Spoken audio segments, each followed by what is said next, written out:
D'après un sondage, 63% des Français trouvent qu'Emmanuel Macron, lors de sa conférence de presse, a déçu leurs attentes. Oh. Il a déçu nos attentes. On était tous là à attendre un truc. On savait pas vraiment quoi. C'était pas hyper précis. Et il nous a déçus. En fait, cette conférence de presse du président, c'était comme un Noël qui aurait mal tourné. T'attends l'iPhone X, tu te retrouves avec une carte SIM prépayée. En fait, la politique, c'est comme l'amour. Il vaut mieux ne jamais rien attendre, comme ça, t'es jamais déçu. C'est vrai. Répondre aux attentes des Français. Déjà, quand tu vois dans un couple comme c'est dur de répondre aux attentes de l'autre, surtout que les attentes changent avec le temps. Au début, on attend du romantisme. Après, on attend qu'il rebouche le tube de dentifrice. Au début, on attend un week-end en amoureux. Après, on attend qu'il parte en week-end tout seul. Avec le grand débat national, on pouvait dire tout ce qu'on voulait au président, sauf qu'il y a plein de gens, ils sont encore à chercher la mairie ou donner leur avis. Donc, ça leur a fait tout drôle de voir qu'Emmanuel Macron avait déjà les réponses. En fait, le président, il a un côté Mesmer le mentaliste. Il a déjà les réponses aux questions qu'il nous a même pas encore demandé de lui poser.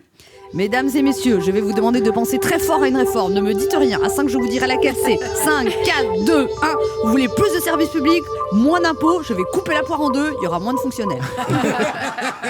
Alors le président a demandé, est-ce qu'on fait fausse route ? Je crois tout le contraire. C'est bien parce qu'il fait les questions et les réponses. En fait, il fait le débat lui tout seul.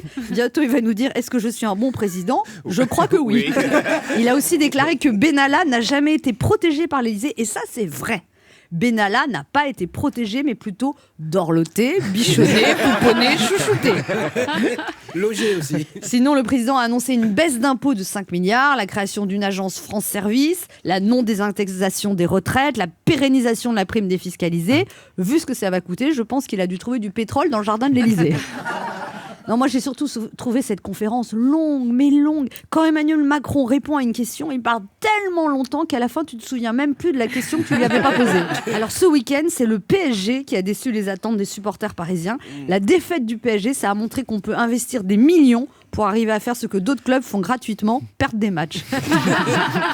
En politique, pour arrêter d'être déçu, il faudrait arrêter d'attendre des résultats. Mais ça, j'espère bien que ça n'arrivera jamais, parce que ça voudrait dire qu'on aurait arrêté d'espérer.